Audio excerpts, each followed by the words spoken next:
The anticipation around the Cancer full moon on Saturday morning, the 11th of Jan in Australia, has been building amongst astrologers for some time. The lineup involves planetary heavies: the Sun, Pluto, Saturn, Ceres, Chariklo, Mercury, Jupiter, and the South Node, all bunched here in Capricorn. And they sit opposite a Cancer moon that will be blotted out by the Earth's shadow during a lunar eclipse. The last time this particular bunch of planets were together was more than 700 years ago. That was the Dark Ages. This is a pivotal historical culmination. We're in a transition as one cycle ends and the next one births through Cancer, the womb and the mother, at a higher frequency. For the first time in months, Uranus is barely involved with the other planets, but it turns direct after 5 months retrograde, and a heap of pent-up energy will erupt, and there's no warning bell. There's no point being shocked anymore. We're in the inevitable. The astrology is big, the atmosphere is uncomfortable and heavy, and we're all feeling it. But the acceleration of consciousness opening up is just as palpable. Days ahead of the eclipse, Saturn and Pluto met exact, casting a long shadow and sending a global message that the Capricorn empires of materialism, dynastic power, and authoritarian rule have reached an end point. Institutions and hierarchies that have held us for 700 years are no longer trustworthy. They aren't serving the people they set out to protect. They've been corrupted and lie exposed, and there's a huge uprising about that. There's massive pressure to address the distribution of power and resources. Saturn and Pluto are really harsh together. Pluto is the god of the underworld, the roots of life and death, unstoppable transformation. In astrology, Saturn is law and order, and reality. He is a karmic time lord that governs cause and effect. And now with a lunar eclipse mirroring back the Earth's shadow, the finality of combined Pluto-Saturn energy is brutal and oppressive.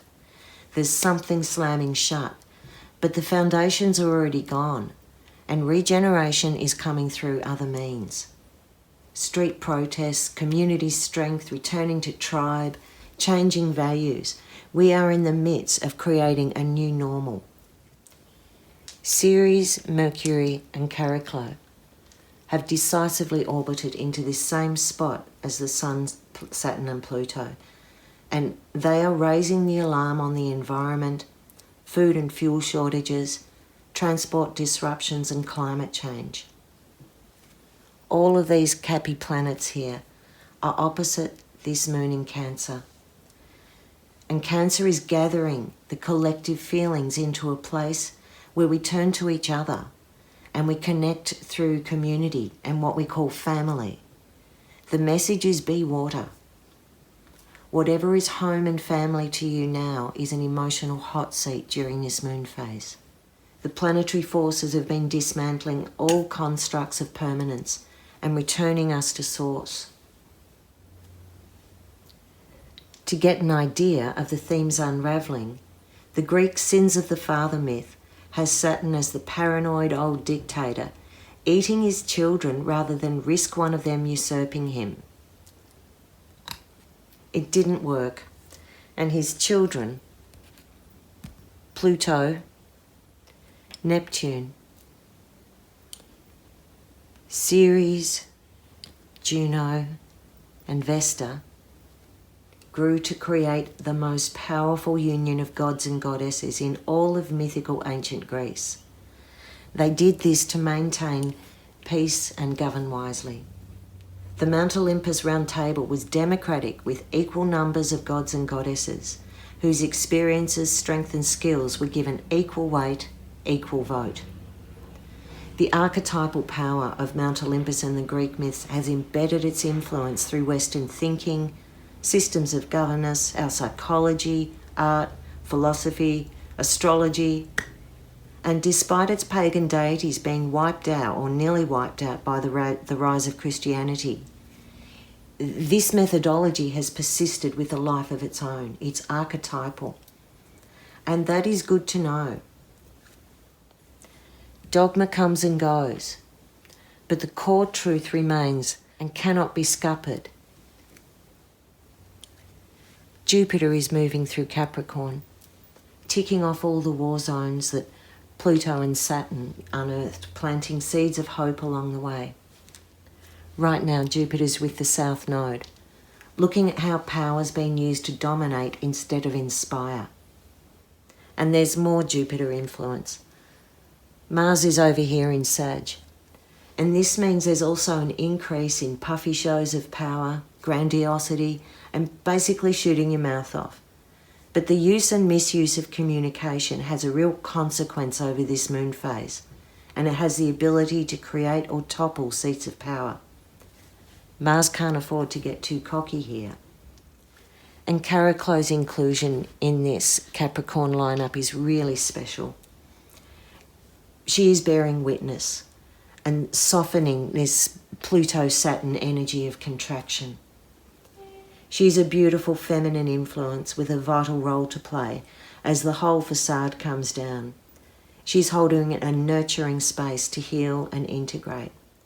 Mindfulness, awareness, consideration, emotional strength and fearless courage are her qualities. She's like a midwife as we go through this process. More glimmers of a new vision.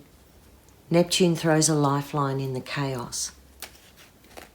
She's holding a link between the sun and the moon with all the fragility and beauty that connects us soul to soul. It helps us reach out, act for the greater good, and dissolve difference.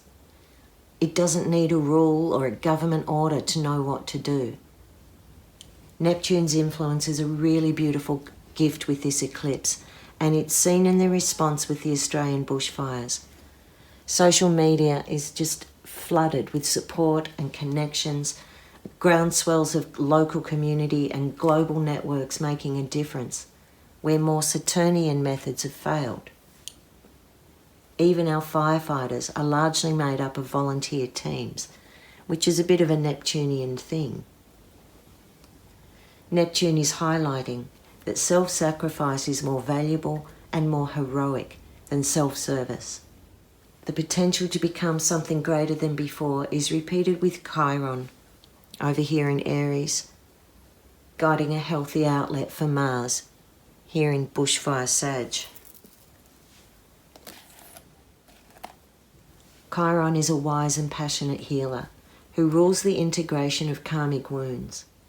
He is in a position to calm the anger and rage of Mars and turn it into inspired action and bravery. Chiron Mars has the ability to empathize and implement, to protect the vulnerable and break down borders. It's a healthy, balanced expression of masculinity as the rest of the patriarchal crumbles. So this is what a paradigm shift looks like. Things fall apart and the alternative is living in the darkness, which is no longer viable. The next couple of months set the scene for the rest of the year, and when the smoke lifts, literally, we'll be looking through different eyes and a greater awareness. I'm Merryl Key from my mystery school and the Heart of Tarot. I've had 30 plus years as a tarot reader, astrologer and holistic kinesiologist. You can contact me for a reading, a healing or a consultation or a combination of whatever you need. I'm based in Australia but available globally online www.merrylkey.com.